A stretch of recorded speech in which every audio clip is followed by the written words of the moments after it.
Yeah, I think it's good, Joyce, because if people start going to withdrawal, so so.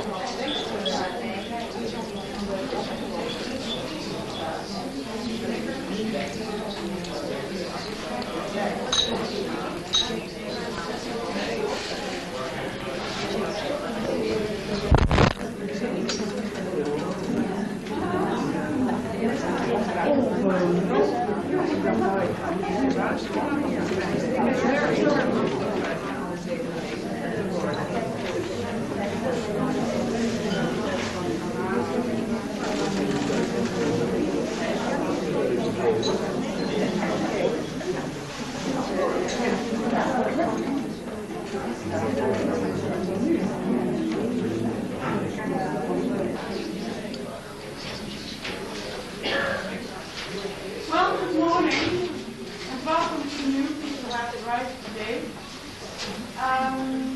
What we have different today than yesterday is that in the 2-hour lunch break that we have, bookshop synthese will be there.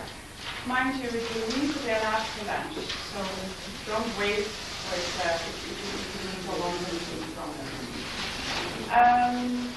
We will also do a 5-minute smoking break after an hour this morning, contrary to what said in the program, because we liked that yesterday. Yesterday I also said something about the degrees of the mandala of the correlate of the workshops being so revealing, and I must say that this book keeps amazing me, because the MC of today is 1 degree further on, it's in 8 degrees of Aquarius. It speaks, amongst others, about, it says, we are at a stage of fission.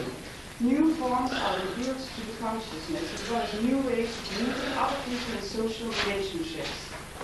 And it says, in a sense, the generic human past and the future are in place here, which is from karma to dharma. I hope you enjoy your day and Ja. Good morning. What we'll be doing today is going to be actually quite exciting. Can you hear me? No. Aha. Yes. Low.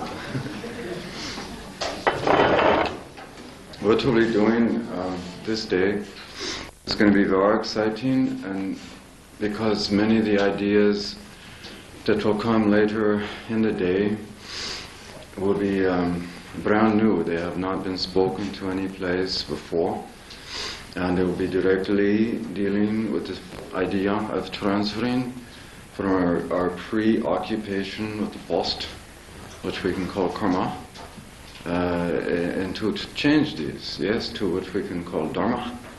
And let's loosely define Dharma here as the actualization of one's truth, and to break free from the chains, shackles of one's past. Because like we say yesterday, all of us have a tendency to recreate our future as a reflection of the past. And so in this day we will show you astrologically that in fact there are ways, if one can embrace it, to break this pattern. But to do so, it will take a conscious intention to do these. So what we'll be doing in the first part of this day is that we will in fact review together the essential ideas that correlate to the evolution of the soul from the past, where the soul has been in the past, and where it comes into this life at, meaning we always pick up where we left off. That's continuation. And so we will show how the soul has evolved before the life, where it comes into this life, and what the current evolutionary intention is, and to, i.e. the next step, what one's next step is. As an example, many people ask the question, why am I here? What are my lessons? Why am I in this life? Yes? How many have not asked such question? Good. And so we will show you in an astrological way how this question can be answered. So we will be reviewing the entire astrological methodology or procedure to determine this, and we will be talking about the natural evolutionary conditions that the soul will find itself in. The key word here is natural, natural. And we'll be showing you how to prove this beyond astrology, if you just walk down the street in any given society. And it's very important to understand these natural conditions, because the actual condition that the soul is in reflects its reality. Not all souls are embracing spiritual reality. Many souls are simply living in what we can call a normal or consensus state, and so on. So we'll be making all these reviews. We'll be talking about how, in fact, Pluto or the soul to accomplish its evolutionary necessities. We'll be talking the 4 ways that this occurs. We'll be talking about the nature of evolution itself, and the 2 ways that evolution occurs on this planet, not another planet. We live here. And then after we get done with all this, we'll be talking about the transference between karma to dharma. And right there you'll be hearing brand new idea. And we will be spending quite a bit of time with this, because it will, in fact, in its own way, demand that you make a shift in your own consciousness. But that's exactly what this time frame is for, that we're moving into, the transference between Pisces to Aquarius. So yes, we will have our hands full. And once again, when you have questions, please feel free to ask the questions. Yes? Any questions? No? Okay. Now, first of all, I want to find out how many of you have read the Pluto material in the Dutch version? Dutch. Or the English. Or the English, yeah. Okay. How many have no familiarity with this book whatsoever? Mm-hmm. It's a very interesting phenomenon, by the way, because this book now stands in 10 languages. It's all over the planet. And it is still selling like, as Americans say, like hotcakes. It's quite an interesting phenomenon. It's completely taken on a life of its own.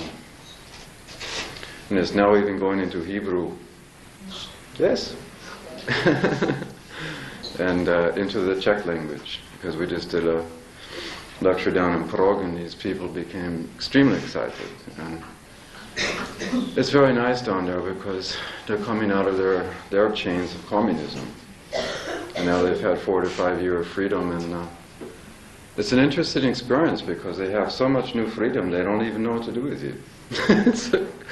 But they're really trying to recover their spiritual heritage. So there was a tremendous response to these ideas down there. And so in any case, so the question now stands is this, because we have to start with the essential idea of what in the world a soul actually is. And I think most of you can understand that this word has been in all languages, for thousands and thousands of years. And so we asked a logical question, what is it? And what I want to do is simply share my idea of it, and so that we can have a common working definition. Yes? And I think the simplest way to understand this fact is that we can call the soul an immutable consciousness. Immutable. This here means energy that cannot be destroyed. I think for those that have been following any kind of science, like in physics. And even the scientists now admit that energy cannot be destroyed. It can only change form. So in a very similar way, the soul is energy. It cannot be destroyed. It can only change form. And like we were saying yesterday, you cannot open brain and somehow find soul. You can't find thought. You can't find emotions and body and the like. You can't find ego. You can't open brain and find conflict. But in fact, we know these things as our actual experience. So in the very same way, we're talking about the nature of energy. And this is what the soul actually is. And in each life, the soul actually creates specific types of identities that we call personality. The nature of such personality in each life inherently structured by the soul in order to accomplish or facilitate its lessons. Each of you, each of us has a personality that's unique to itself. There's a simple example that if we have an event out here and 10 people observe this event, the phenomena of the event is the same. But I bet you're going to have 10 different points of view about the nature of this event. Now this demonstrates a phenomenon of personality. We've all heard the word ego. How many have not heard of this word? And the logical question is, what's an ego? Again, you can't open brain and find ego. And most of us don't realize that, yes, okay, we can accept the fact that maybe what we call personality or subjective consciousness does in fact have an ego. But how many of us understand that the soul itself also has an ego? Most people don't understand this. And a simple way to illustrate this fact, as an example, how many of you are familiar with the Seth material? Seth material. No, how many have no awareness of it? This is simply a book written, or the person who channeled Seth was a lady named Jane Roberts. Yes? And this was a disincarnate entity called Seth, and channeling this message and so on and so forth through the vehicle called Jane Roberts. So the bottom line here is that it's a disincarnate entity. So the question now stands, this soul used the name to describe itself called Seth. This demonstrates the fact that the soul has an ego. Why? The function of an ego is to serve as an integration factor for energy. It's the very same thing if I make movie projector here, and I have a reel of film standing here, and I have screen here, and if I have no lens in this projector, what am I seeing on the screen? Nothing but diffuse light. So the lens in this projector is to create distinct image and form, to focus, generating images. Similarly, the ego and personality does this. You call this in your reality self-image. And in the very same way, the soul has a self-image for itself. Yes? So in the very same way, the soul, because it has a self-image we call ego, creates an image of itself in a personality in each life. The simple way to know this is your actual experience, is that you can sit here and you can have this name in this life or this name in that life. You know this self-image of yourself, but you also know there's something more than this. Yes? This is a reflection of this truth. Yeah. So Jeff, are you saying that your ego is a reflection of your soul? No. Well, yes, in a way, because the soul has created this thing. Yeah. You know, and if you look at it through simple planetary symbolism, we know that the planet Pluto, yes, also has a moon. that is half the size of itself. And it's called a binary planetary. Yes, binary. And so you can see the symbolism here. Sol, Pluto. And so we know this then through our experience. We don't have to accept these words. You know it as your actual experience. And so, the soul, life after life, creates the necessary personalities that it needs in order to facilitate its ongoing evolutionary steps and lessons.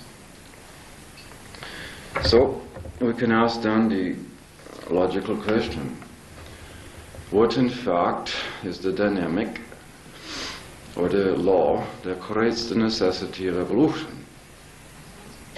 What actually makes evolution occur from a soul point of view?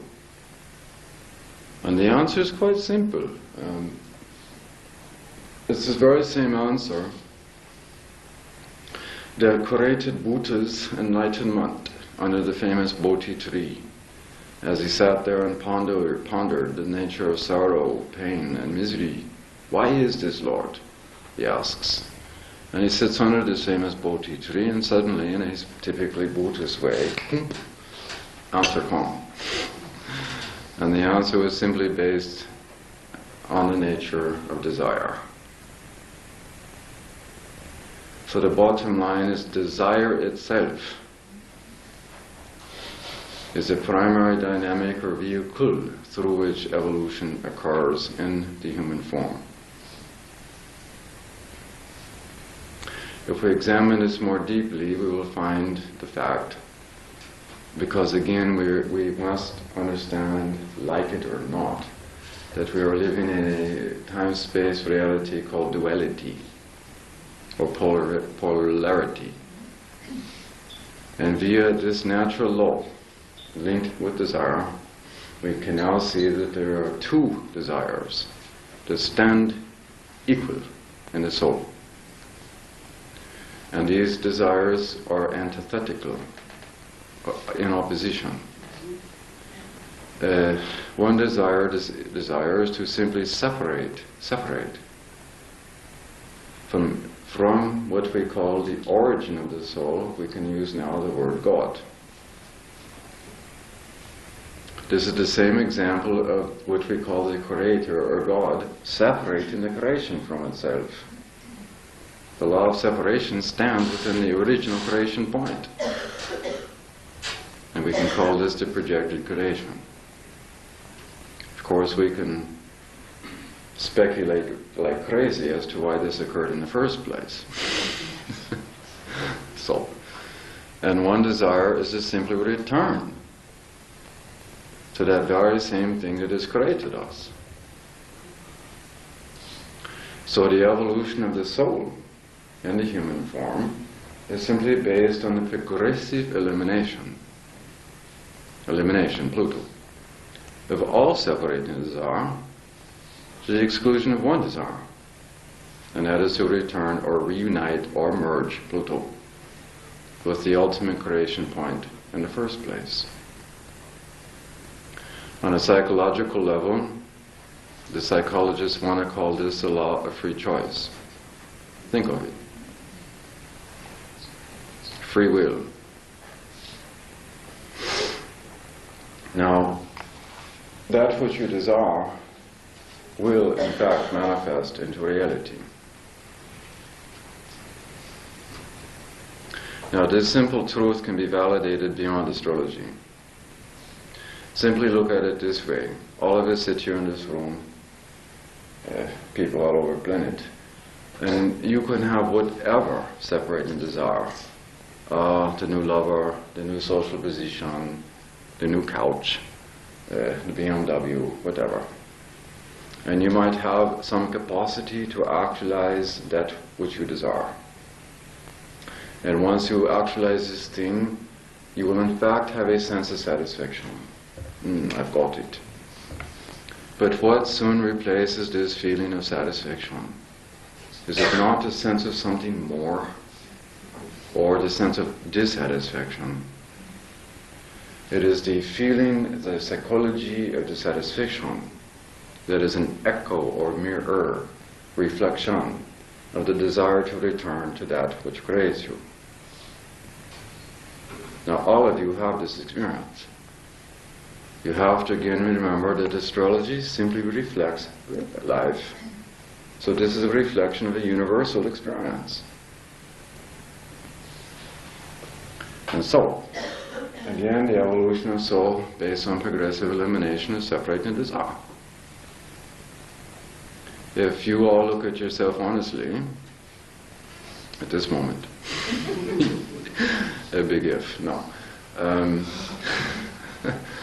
How many of you could then, in this room at this moment in time, feel that there is no separating desires in you? How many of you honestly feel prepared at this moment in time to only have one desire standing in your soul, which is to merge yourself back with that which created you? See, on a psychological level, from the point of view of Pluto, this is called attraction and repulsion. You have an attraction to returning, but also repulsion. Why? The law of separation creates addiction. I get used to being separate, and therefore manifests a fear of dissolution, to dissolve. These are natural laws in consciousness. So perhaps you can see by your own natural resistance just now, attraction, repulsion, why the evolution of the soul takes a whole long time. And this is when you read in your metaphysical materials or your spiritual books, life after life after life after life. It's only when the soul reaches a state of absolute dissatisfaction. This no longer holds any meaning for me at all. Do you finally get off the famous Buddhist idea of the wheel? Yes? So, questions on this point? Also.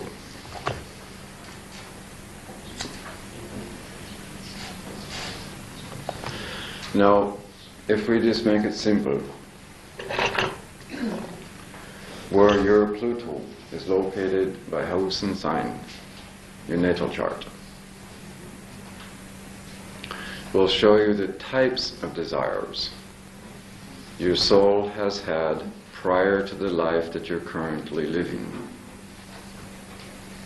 The nature of those desires, defined by the house and sign of its locality, will show you what the soul is utilizing or using to accomplish its evolution. As an example, a simple example, 9th house Pluto. Do you think it would be illogical to think or feel, deduce, that such soul had desires prior to this life to understand itself in a cosmological, philosophical, or religious context? You see the simple analysis. So, at this moment, just take a few seconds to reflect on your own Pluto just now, with these thoughts in mind.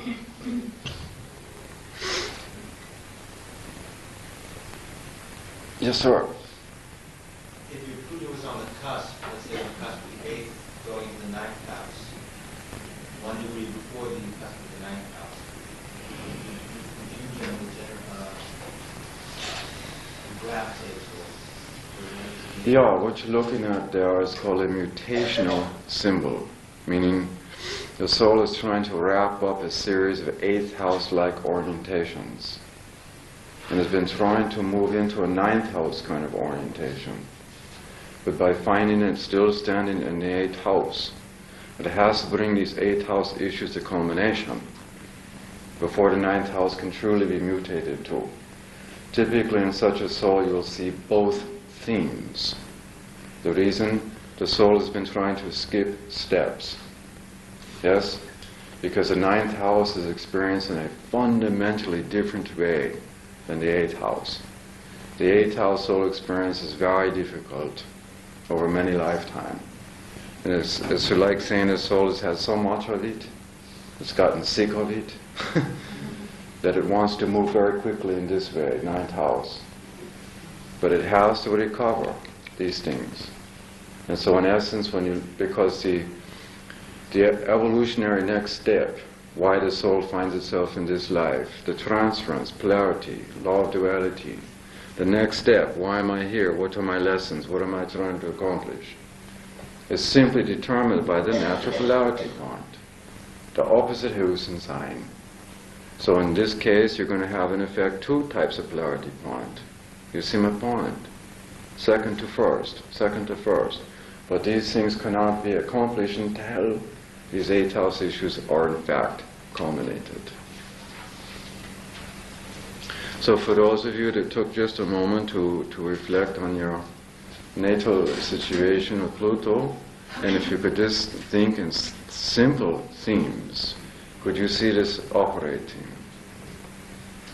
Yes? See, the bottom line is that, because the question can also become, why do we want to gravitate to this point at birth? Because we all do. And it operates in an unconscious way. Unconscious. Try to remember that when you embrace astrology, like we were trying to demonstrate yesterday, the natural symmetry of consciousness. Well, if you examine the nature of Scorpio, which is the natural ruler of Pluto, you find what? The Scorpio is linked naturally to Cancer and Pisces. There's a natural triad here.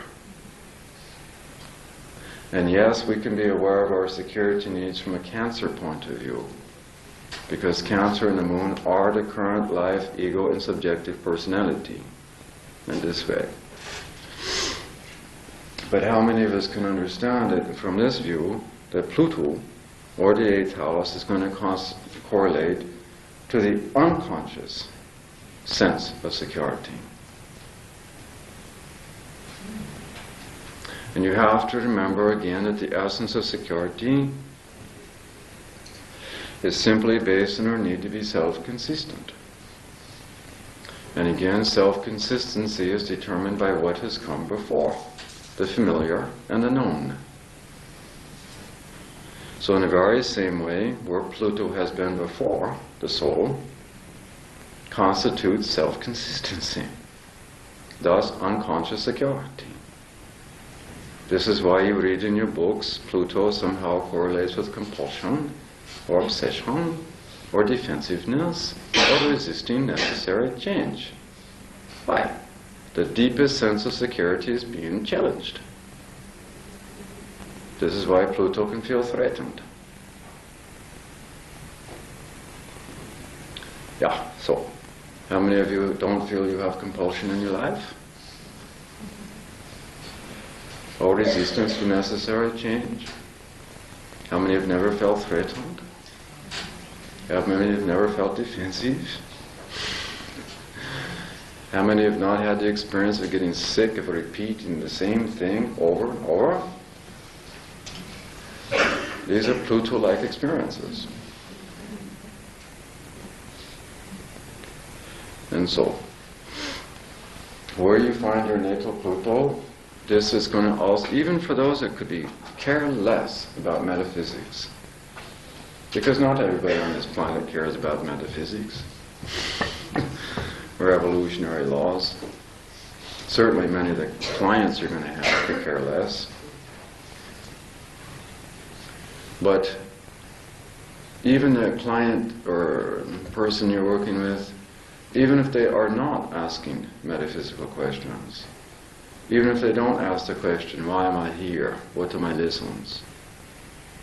As you just found in this room, the universal experience of all of us is to, in certain ways, repeat experiences over and over and over. And at some point we get sick and tired of it. We want to change it.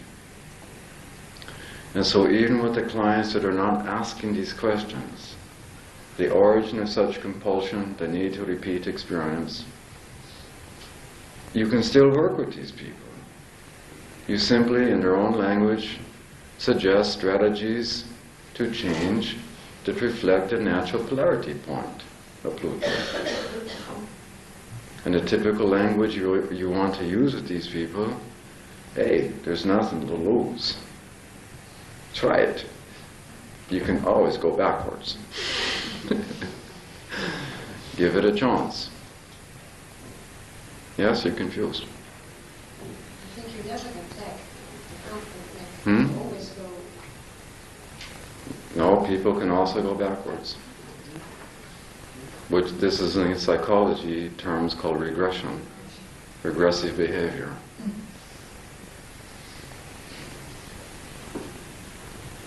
Yeah, that's unbelievable, but it's true.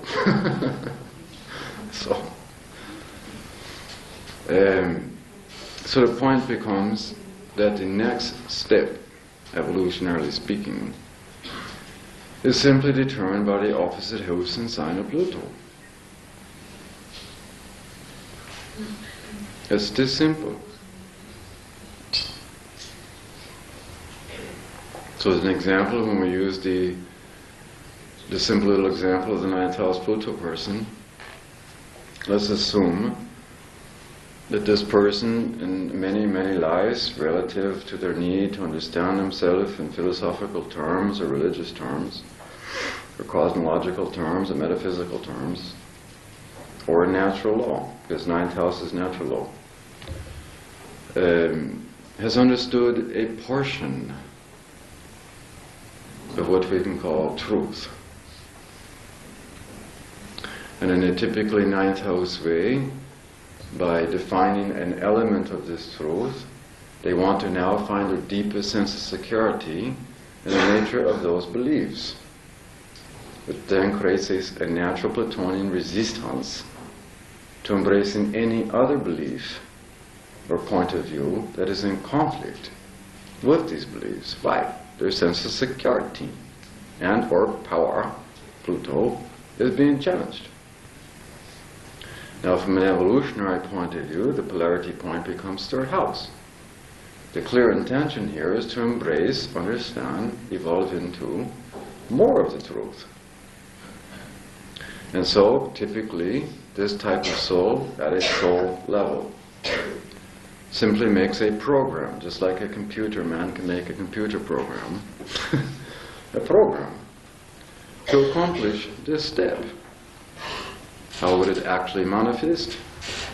The soul simply will create a life or lives in which it will create circumstantial realities, in which there are going to be people in those realities that are more Pluto evolved philosophically or intellectually than itself, which is then going to create necessary philosophical, intellectual Pluto confrontations. The nature of the confrontations has the intention of what?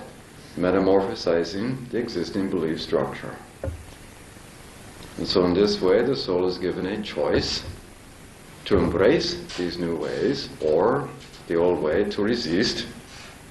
You see my point, and this is how it goes. Yeah. I'm saying that the challenging point is the opposite Pluto point. Yes. That's the challenging point Yeah. in your birth chart. Yeah. Yeah. Why is the polarity point not just the next house? The next house. Huh? Why is the polarity point just not the next house? Polarity point. What is the question? It's about polarity. You see, the next step in the evolution is in the opposite house. But for me, it seems also natural that the next step is in the next house. You mean the house after the polarity point? No, after Pluto. Somehow I'm not quite understanding this. Can somebody... What he's saying is, for example, if Pluto is in the 8th house, Yeah. why is not the next step the 9th house? She says, why is that not natural instead Because of the law of polarities. of polarity? You have to understand, by embracing polarity, metamorphosis occurs. For metamorphosis to occur, we embrace the opposite. Yeah. When you're checking out the polarity points, it's also worth checking out sacred symbols for them. Yes, for those that want to have a very refined understanding, yes, to use these rudyar things as a way to osmose the consciousness. This is actually a form of what's called wisdom yoga. So, yeah. Direct Pluto versus retrograde Pluto. We'll get to this point. So I just want to make sure you understand this first step first. Because we're living in the law of time-space, sequential reality. So as we look at this astrologically, we're going to make a building block approach to understanding these little rules. Yeah? So this is number one on the list. Natal Pluto polarity point. Number one on the list. Now, let me, before we go to number two on the list, let's talk about the nature of evolution and how it actually works. Again, this is beyond astrology. Astrology just reflects natural law. I think most of us will not debate the fact that evolution is a fact. The simplest way for you to know this in your life is it not true, all of us in this room, in fact everybody on the planet, it always has a sense of being in a constant state of becoming. To become is to evolve. This is a universal experience, yes, no? This is the simplest way to know evolution. So, and also for those that have somehow because for those that have got too much involved with the Seth material or other channeled messages, some of these thoughts try to create something that's not true. And this is the point here. This thought I'm getting at here is a thought that somehow everything is existing simultaneously on Earth. It may exist simultaneously elsewhere, in fact does. It's called a causal plane. But in terms of Earth, it's not true. If it was in fact true, you would be seeing the dinosaur standing right here with us. But in fact, the dinosaur is not standing here. So. Sure. Yeah. Do you see the dinosaur?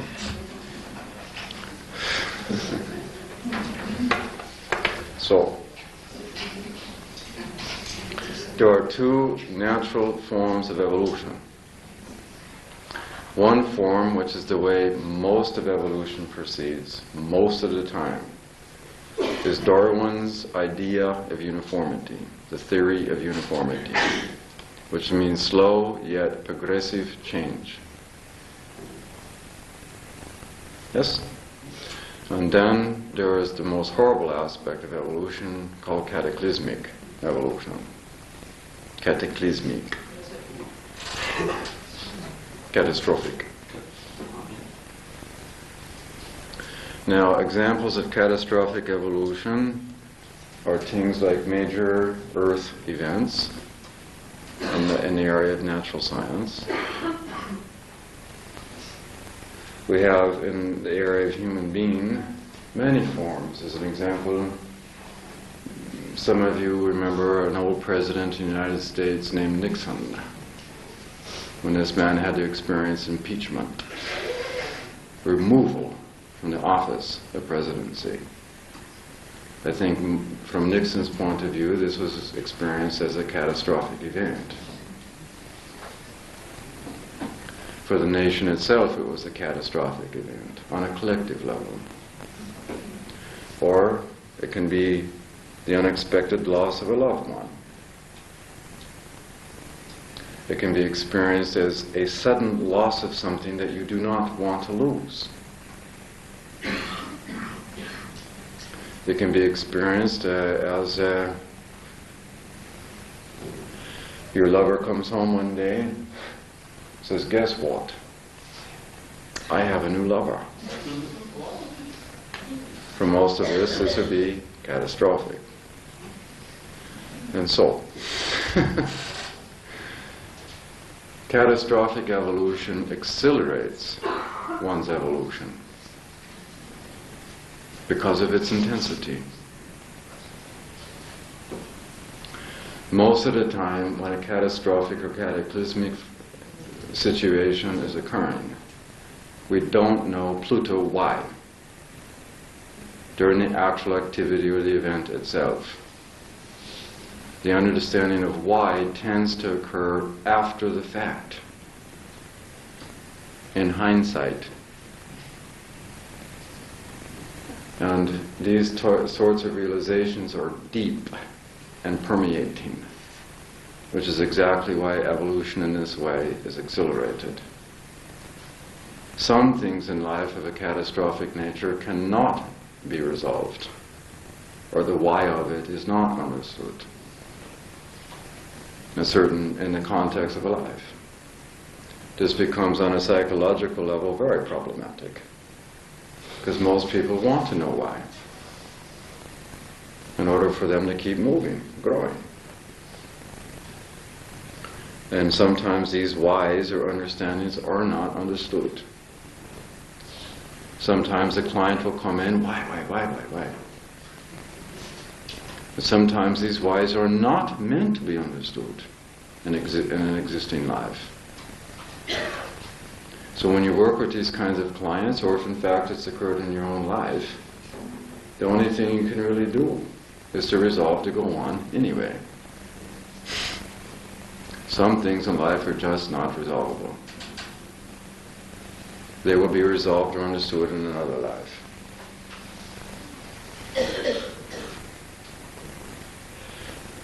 So, now the question becomes, why does cataclysmic evolution have to occur at all? What is the causal factor in such a phenomenon? Seems a rather cruel way to create creation. The answer is typically Platonian, resistance to necessary change. Goes right back to this issue of security.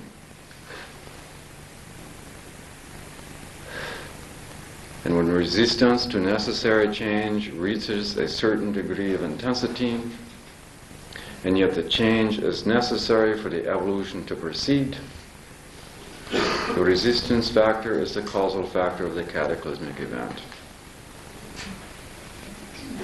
And this will occur when it's evolutionarily necessary, with or without the cooperation of the personality.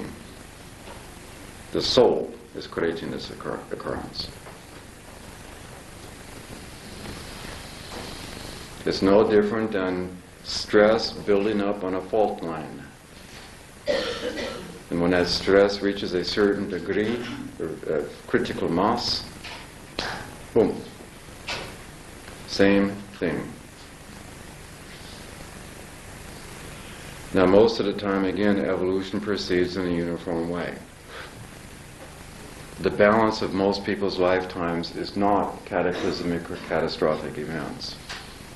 Most of us experience uniform evolution with a few cataclysmic events thrown in. And the same with planetary evolution. How many have not experienced a catastrophic or cataclysmic event in your life?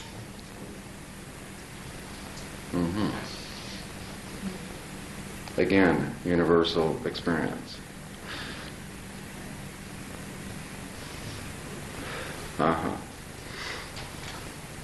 Now also there can be karmic cause for cataclysmic event. The simple example, if I go out and shoot somebody on the street here for no reason. Maybe I just have displaced anger and I'm pissed off at everybody. And through these displaced emotions I take it out on some innocent person. These things do occur. This is clear because karma is simply the law of cause and effect. Every action has a proportionate reaction. The physicists now know this truth. It's no more complex than this. And also understand there's positive karma. Karma is not just negative.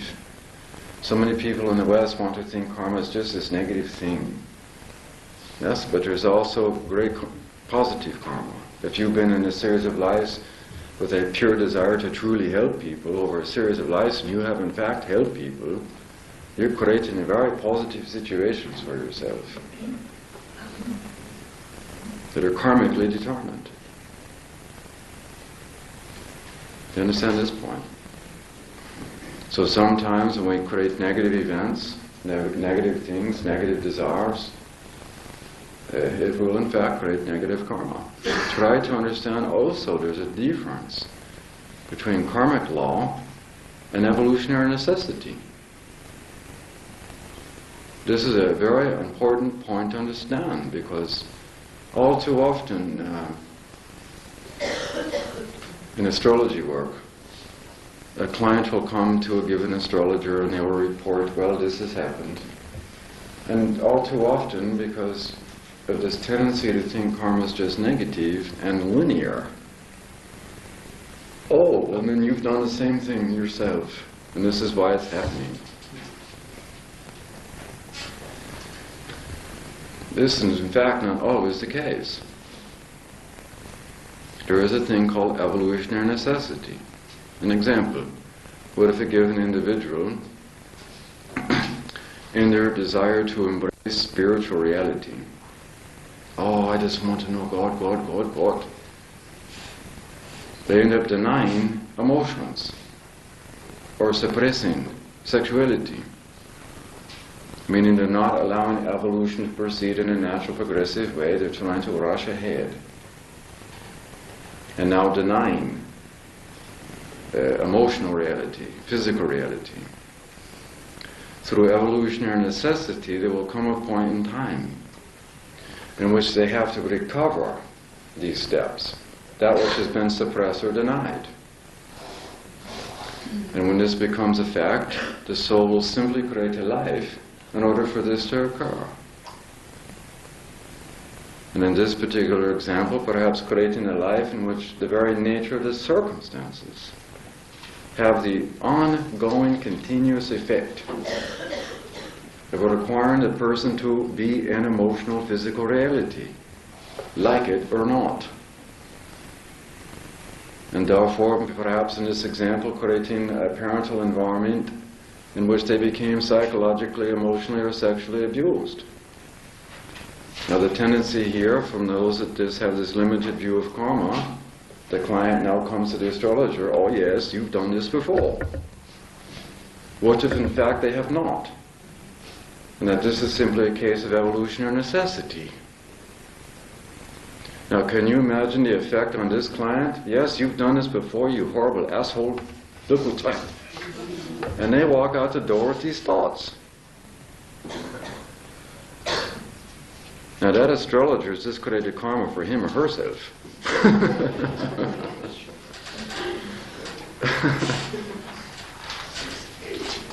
Do you understand this vital point? So much of the work I do in my astrology life is to repair the damage from other astrologers, to be quite honest.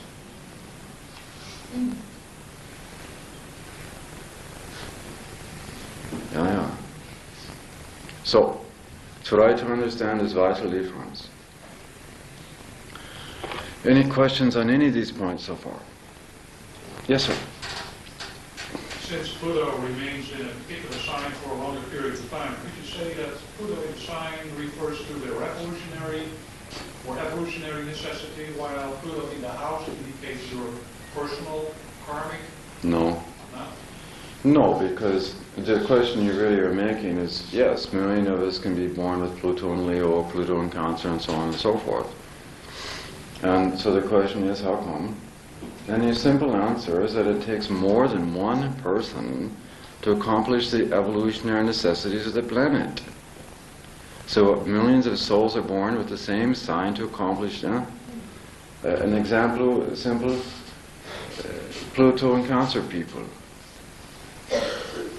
All these men and women were born coming through what? The 20s, 30s, and this becomes the impact of their conditioning at that time. Now examine the fact that in that time, men and women had very limited roles in their relationship. Woman was expected more or less to be a vicarious extension of man's reality. It's simply reduced to living in a home, raising baby, making cookie. And the man was somehow conditioned to go out and take care of everybody, not allowed to have emotion, work, and being in control here. Where the woman's now supposed to serve the man. He comes home from his hard day at work, he got the beer on the goddamn table, where's my cookie? In such a way that the woman was not allowed to have her own meaningful identity. And if the woman in that generation tried to break free of this stupidity, she was considered to be a man. And so the point is that the limitations of those conditional roles experienced in this generation created the psychology of emotional frustration. Experienced with the limitations in these roles. For a man, as an example, he was conditioned to always be in control, stoic, not to let out the vulnerability of his Pluto in Cancer. And now he is in an emotional straitjacket. So the point is that the psychology of emotional frustration, if you bring this through time, the polarity point becomes Capricorn, in which both the men and the women have to, in this generation, break free from the limitations of these roles. The point is that the frustration of this generation set up the Pluto and Leo generation. Yeah. And all this generation is most born with Neptune and Libra, not Neptune and Virgo. And so what did we see in this? That this became the causal factor in beginning to balance gender. From another point of view, I mean, who could have imagined a few years ago a woman running Pakistan? Or a woman running the Philippines? And so on. In the United States, last time we had election, it was called Year of the Woman. This has become the causal factor in the woman's movement. Yes? And this is my point about it takes more than one person to accomplish the planetary evolutionary needs. If you look at it from the point of view of history, no matter what chart you use for the man called Jesus, all charts will have Pluto and Virgo. He himself said he was here to usher in a new age, we call Pisces age. What is the polarity point for Virgo, please? Mm-hmm. So is this synchronicity or just simple coincidence?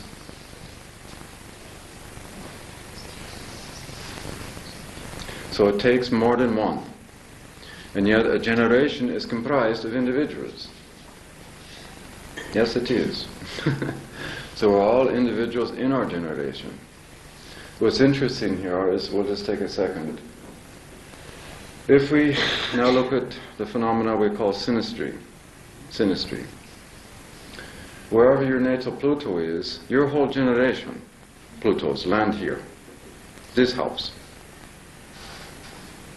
Remembering that one of the natural laws in our universe is the law of separation.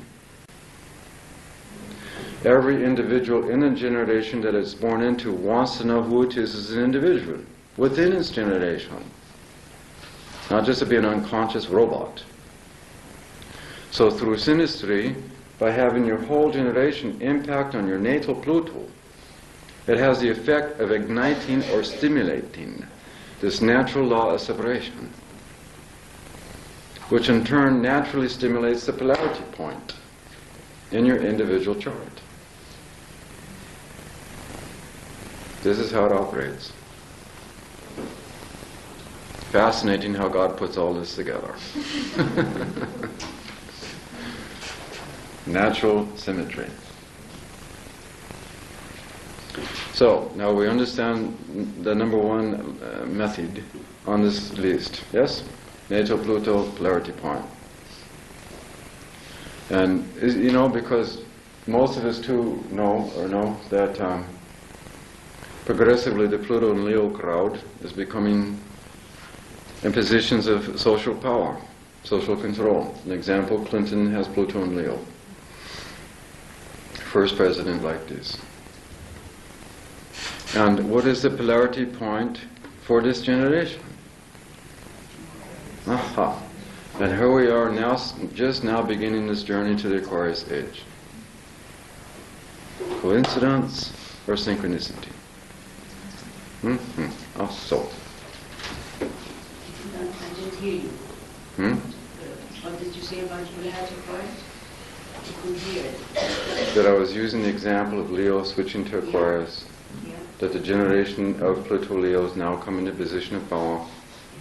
This at the moment that we're going starting the beginning of the Aquarius age. How does that then relate to, because the following generation is Pluto and Virgo again, with the polarity point? Because the Pisces age will progressively be culminating over the next 200 years. And the opportunity in this generation, keep it in mind, yesterday we were dealing with the psychology based in the Piscean age, rooted in the Garden of Eden myth, that somehow the human person is superior to the totality of nature. And we've got this dynamic of dominance and submission and the rest of it. Look where it's got on the planet. So clearly this is going to be a generation that has the opportunity, by bringing the Pisces age to culmination, to return us to the essence of the Piscean archetype, which is to be in a state of balance relative to natural law. And therefore this generation will make tremendous revolutionary discovery in terms of the nature and right use of technology. Hopefully. Hopefully. You know, because one of the greatest violations of natural law at this time is this whole, with Pluto and Scorpio now, this, there's a positive use of genetic understanding, genetic technology, genetic engineering and the like, but there's also a misuse. An example of this is the phenomenon of cloning. Cloning. Now think of this, if you put, you make a clone of yourself, and you magnify this, how many people you want to create like you. The real question is this still the same soul? And the answer is yes. Now, yes. And think of the violation of natural law that this is creating, and the karmic consequence to this violation. So, okay, for smokers we take a 5-minute break.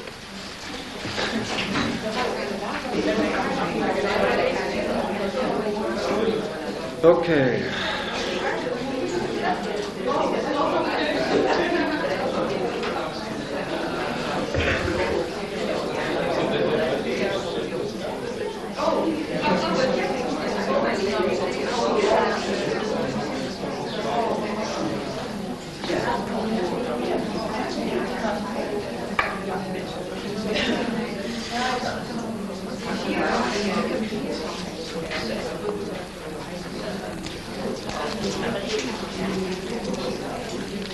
Now,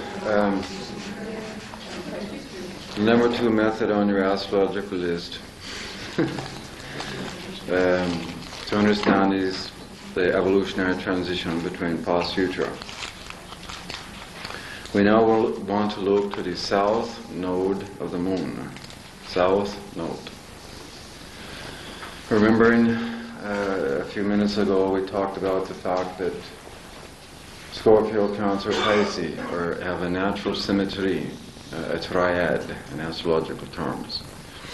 And so the moon simply correlates, the south node correlates because the moon simply correlates to the types of egocentric structures at a personality level that the soul has created prior to the life being lived to actualize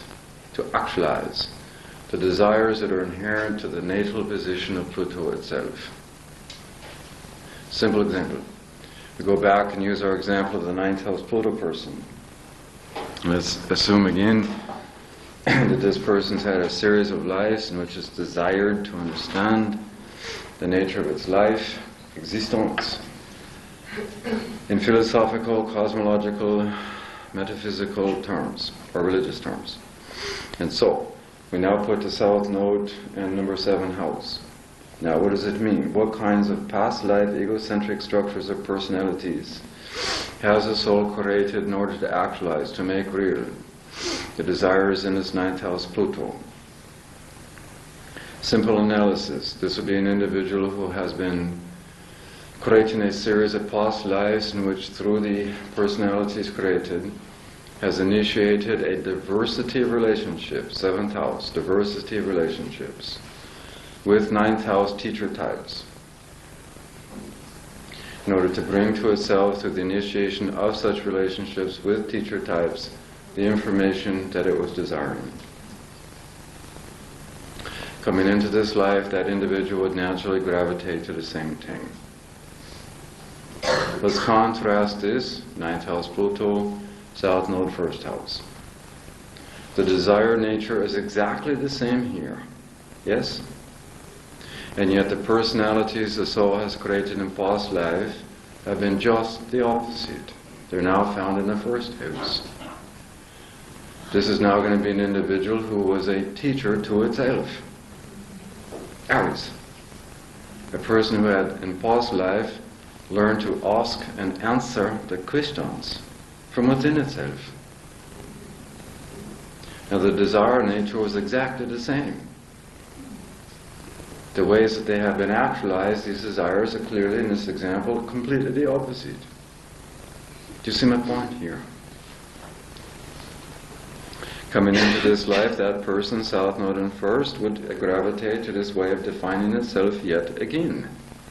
Instead of being dependent on relationships, it's dependent on being a loner, all by itself. In both cases, you have a polarity point. In both cases, you have a north node. The north node correlates to the types of personality structure the soul evolves into in this life. The evolving personality, the evolving ego. This is the universal experience we all have of the dynamic tension between past and future. Past and future. The past. I don't know where this word comes from. I've tried to change it for years. I don't know. So, some other life in there somewhere. So, and again, this is a conscious process. North node is a conscious process. Here's the key point. That for the polarity point of Pluto to be consciously actualized, this is actualized through the north node.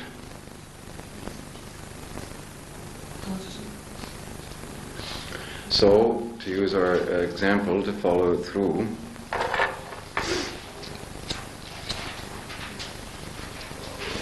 in the first case, 9th house Pluto, south node, 7th house.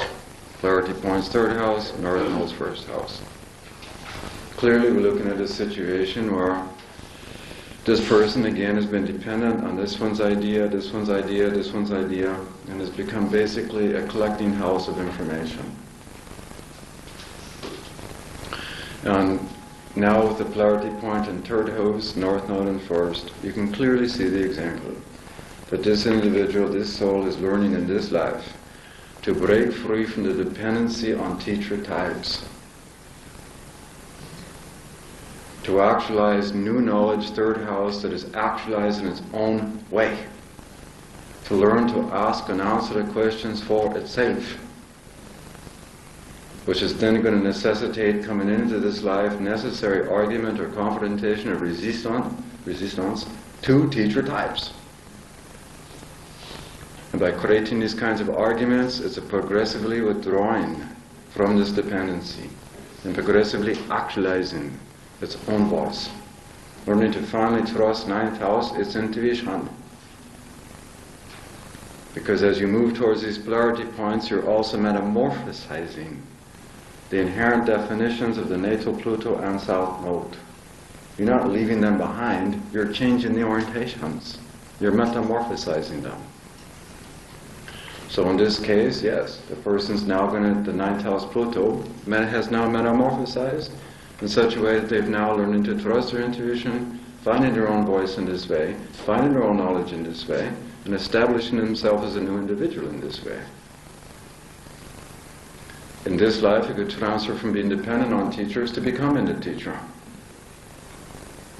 Also. So, in the second case, because the individual had learned to ask and answer its own questions, and because of the nature of that ninth house Pluto again defining a portion of the truth, the polarity point's the same. It has to expand on the existing reference. Yes? And now we find the north node in the seventh house. So now it must learn to open up to the world of social interaction. Not just to hang out and be a loner. By opening itself up to social interaction, of itself it will dictate what?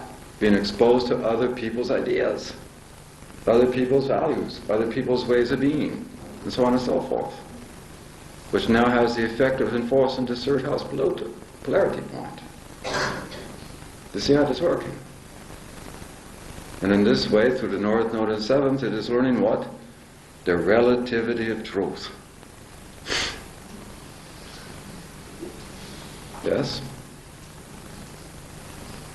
Now if you just take a moment and reflect on your own case in this way, see if you can make these ideas real in your own actual experience.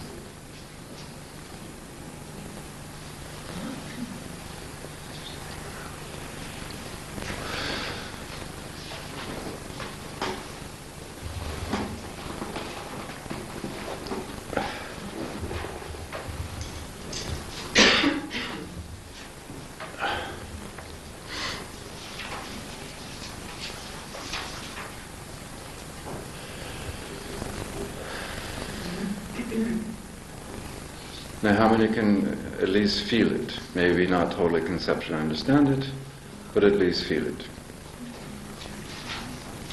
How many are simply still a blank slate? Blank slate, no understanding. Good. Now let's understand the role of your natal moon in this situation. Because here now we have south node, north node, and yet we still have a natal moon. Here again you see a reflection of the natural law at this point in time in evolution called Trinity. The Trinity. Which reflects our existing perception of time and space. Past, present, future. That it now experienced in the current state of the consciousness as it's evolved, as a linear thing, sequential. Now all of us have already agreed that all of us are in a constant state of tension between past and future, south, north, node. How is the state of tension actually experienced and integrated on a moment-to-moment, day-to-day basis? It is your natal moon. In this case, the natal moon becomes a stabilizing force, an integration force, in order to remain in some degree of stability between the past and the future. It gives you a way of integrating the evolution between past life identity, past life ego, past life self-image, the new images that are evolving, self-image, and to integrate this consistently through the natal moon. In effect, to create a personal form and structure through which this can be consistently integrated. You understand this point? Now we'll show you another reflection of the natural law of Trinity. The south and north nodes will have their own natural planetary rulers. An example of your south nodes in Venus, the natural planetary ruler is Venus. That's one. Now here's the deal. Pluto has created the south node prior to this life. Pluto actualized itself through its south node in past life. The south node has actualized itself to the house and sign location of its planetary ruler. Example, go back to the ninth house Pluto, south node in seventh. Let's say now the planetary ruler is located in number 4 house.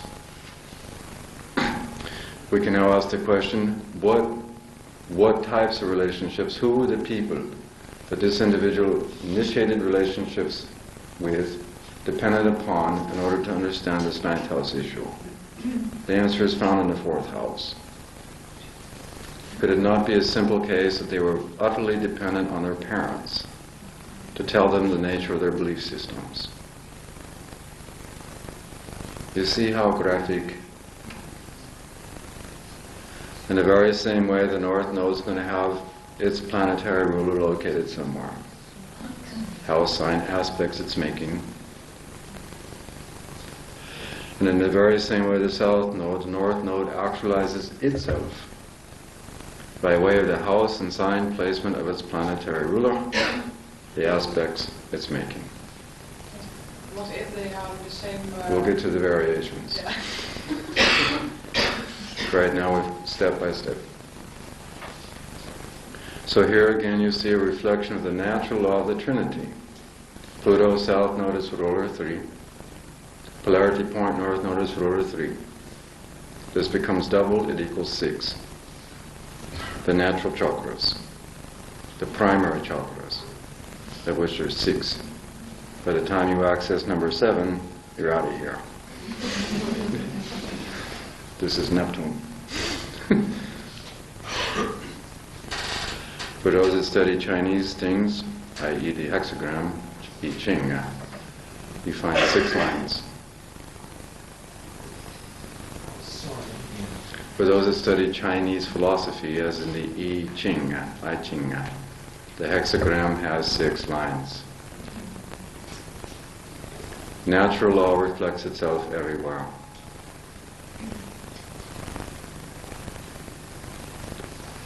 So the bottom line is that these are the natural astrological procedures to utilize to understand what? The core evolutionary karmic dynamic in any birth chart.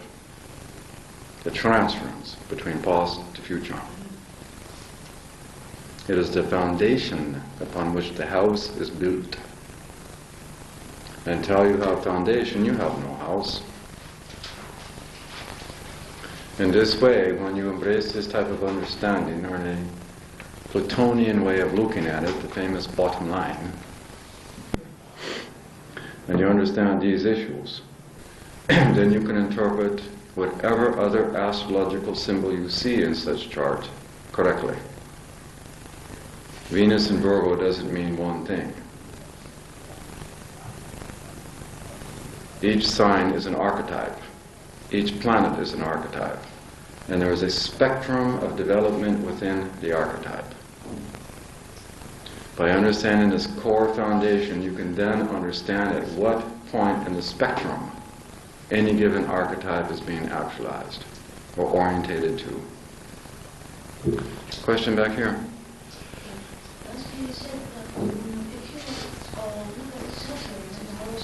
I can't hear.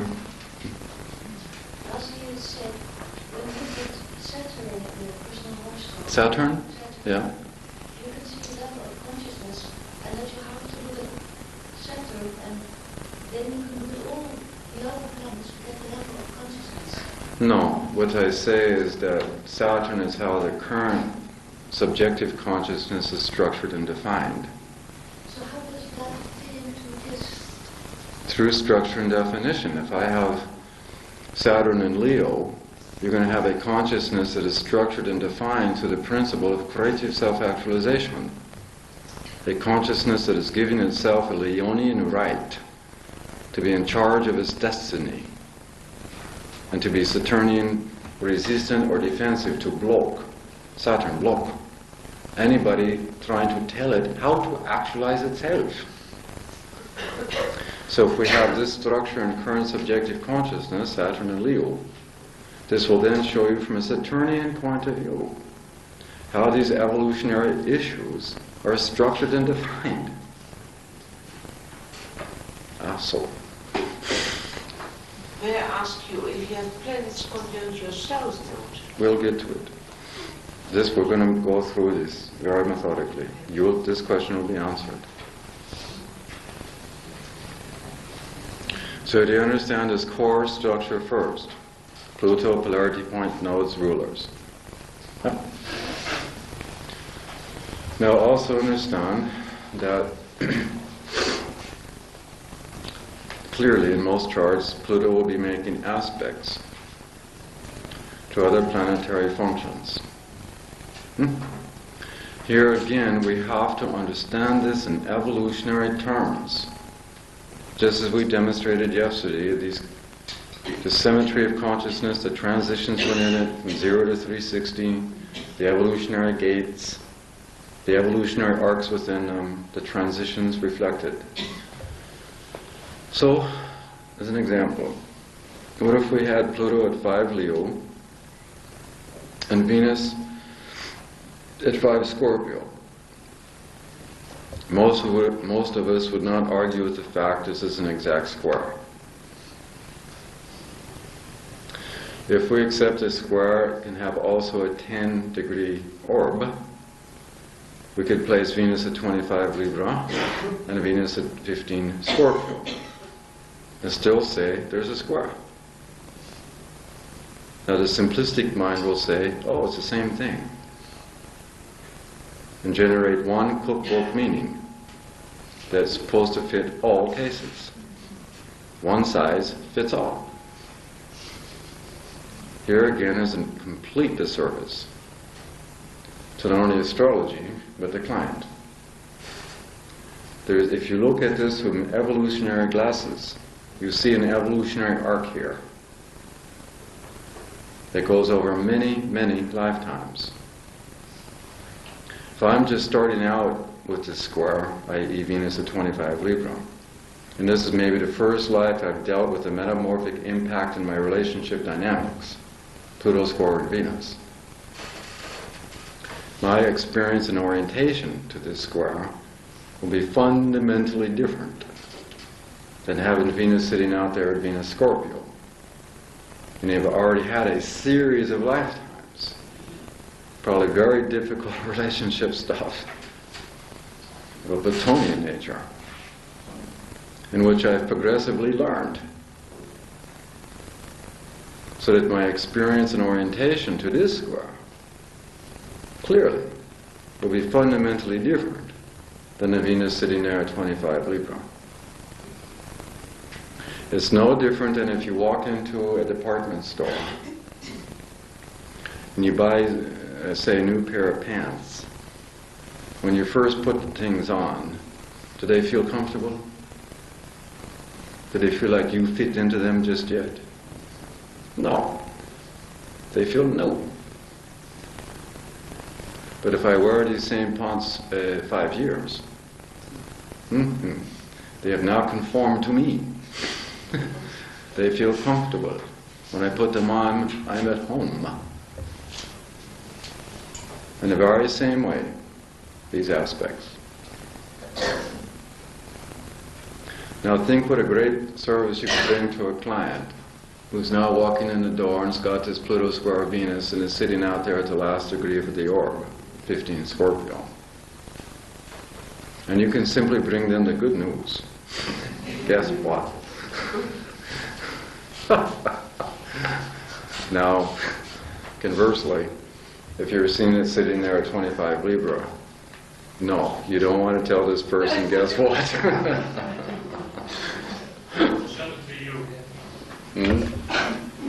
But what you can do for that particular person is to help them embrace the issues involved. What exactly the soul is trying to do with this thing. And if they can cooperate, consciously cooperate in this knowledge, you will be helping them decrease the potential severity of their experiences. And this is a good service.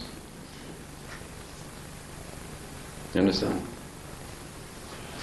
So the amount of aspects Pluto is making then to the different planetary functions simply correlates with how much work the soul has been and is doing.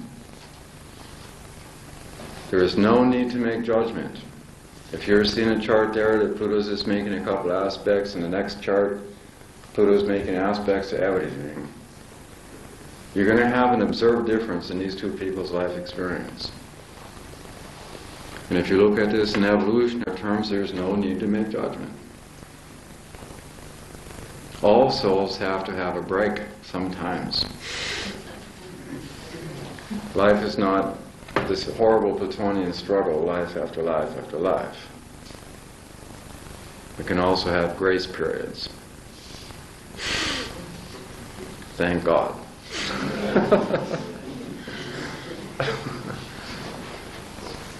And this is how you should look at it. Hello.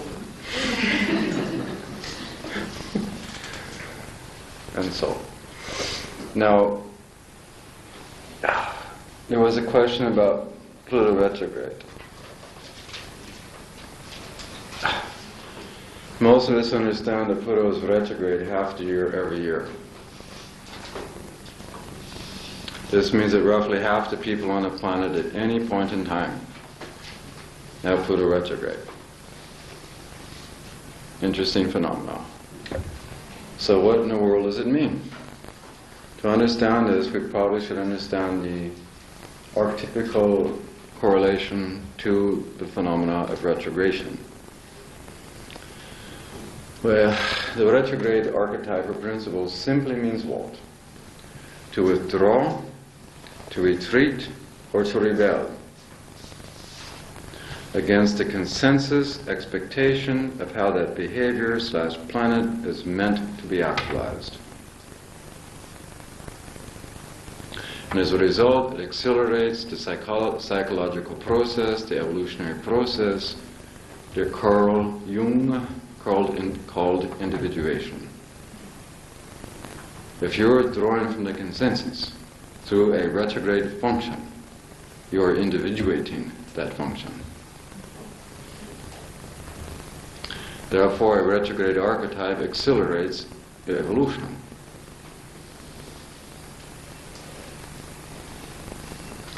On a karmic level, the retrograde archetype can also mean at times the need to repeat, relive, or recover dynamics in past life that retrograde are were not resolved. Sometimes it will mean this. So Pluto is retrograde half the year, every year, half the people have it all the time. In effect, you're looking at a souls, half of which have a retrograde archetype. This simply then means that half the people all the time are not buying into it in some way, which allows for evolution to occur. The retrograde Pluto tends to emphasize or intensify the feeling of dissatisfaction as an actual inner experience. And thus, by emphasizing this feeling of dissatisfaction, or the Sanskrit axiom, neti, not this, not that, you can see also that it's accelerating the evolution of this soul. And this will occur at all evolutionary conditions, the four natural conditions. The four conditions, we need to understand these things. And here they come. The most common evolutionary condition is what I've called a consensus state. In fact, in the first volume of Pluto, I call it the herd state, like a herd of cows. 70% of the collective mass is in this condition.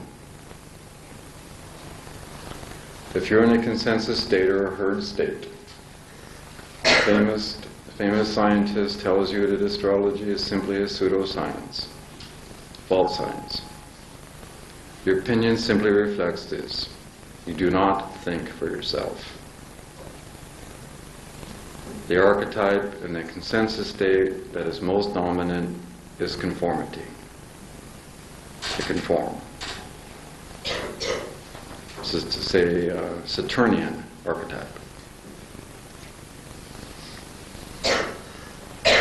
Now, each state, here's the law of Trinity again, each state has 3 stages of development within it. As an example, in the first stage in this state, it is simply comparable to, the English word is a rudimentary consciousness. It's analogous to the worker bees in a beehive. Mechanical living, deterministic living, the level of self-awareness not being high, more or less a social automaton, part and parcel of the times they live. No capacity to separate themselves from the time they live. It's one of the unfortunate causes of why history repeats itself.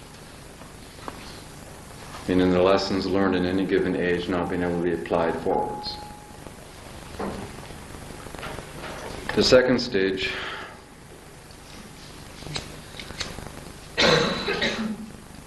again remembering that all of this starts with the dynamic of desire.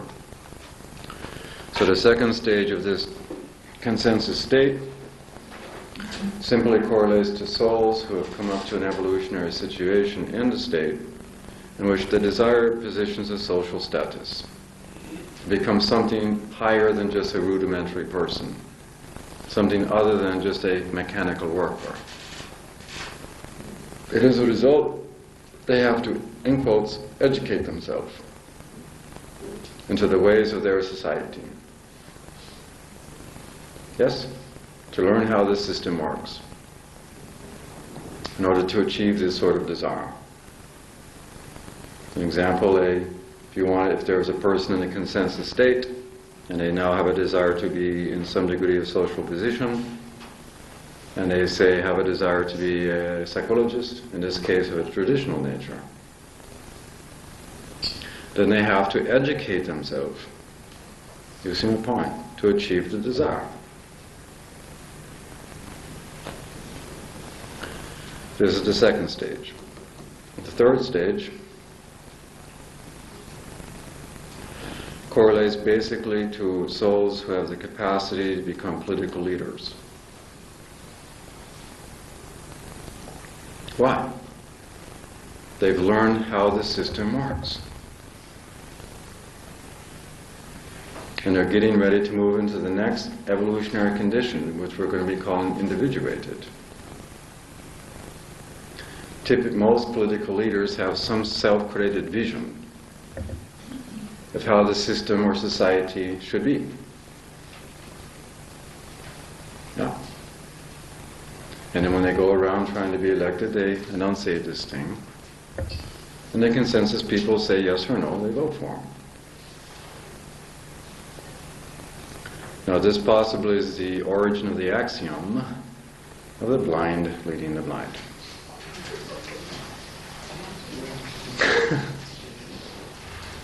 Yes.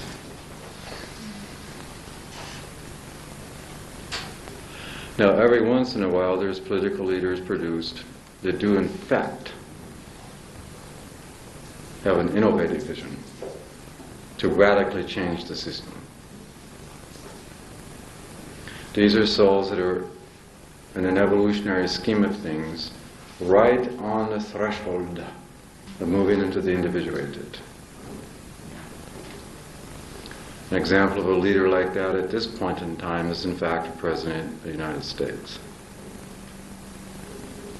he is trying to revolutionize U.S., starting with the redistribution of wealth. Most people don't realize that the wealth of the United States is held in less than 1% of the population, which is exactly why you have 7 million homeless people there, and a very angry nation. So here comes this man trying to revolutionize it, starting with making wealth shared. As it turns out, this man has Uranus conjunct his midheaven. His midheaven. In the 10th house. So. And this is the point, because as we move towards the Aquarian age, one of the needs in many lands is to make social systems that are more socially equitable, economically equitable for all concerned. So, he has an Aquarian vision, humanitarian vision. As it turns out, his Pluto's in the 11th house, conjunct the Sun. As it turns out, he's got Libra rising, with Mars, Jupiter, Neptune conjunct in Libra. So you can see in evolutionary terms, he's a man for the times. Is his Sun in Aquarius? No, it's in Leo. And he has South Node in Sagittarius. He's got a vision. And of course, he's now confronting all the existing powers that be. All the entrenched special interests. And then suddenly the rich class in the United States is feeling persecuted. It's a great joke. It's wonderful.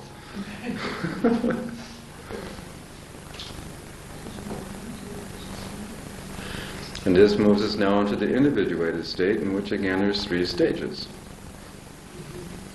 To individuate simply means to withdraw from consensus reality. To begin to individually define reality from within yourself. If you're in an individuated state and the same scientist tells you astrology is a pseudoscience, you say, no thank you, I will think for myself. And you will create independent questioning to see if it's true or not. You see my point? Now, the individuated state astrologically is characterized by Uranus.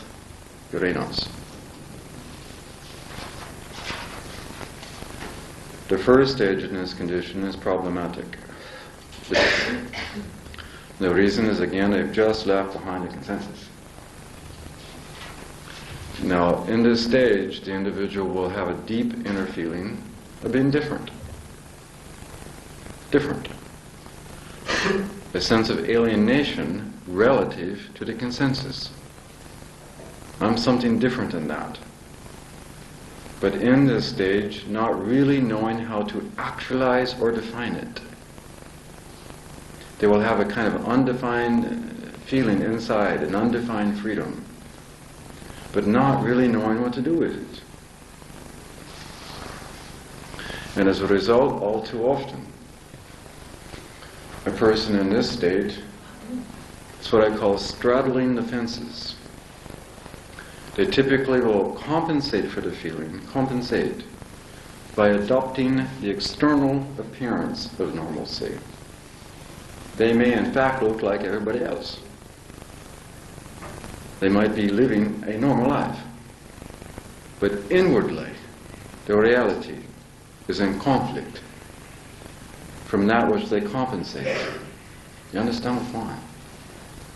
It's like a person being a banker and perhaps doing the function of banking quite well.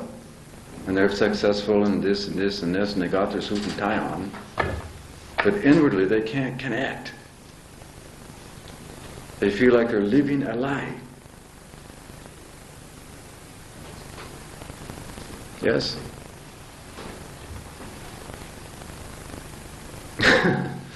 Oh. So then this leads to the second stage. Remember, there's evolution through these things.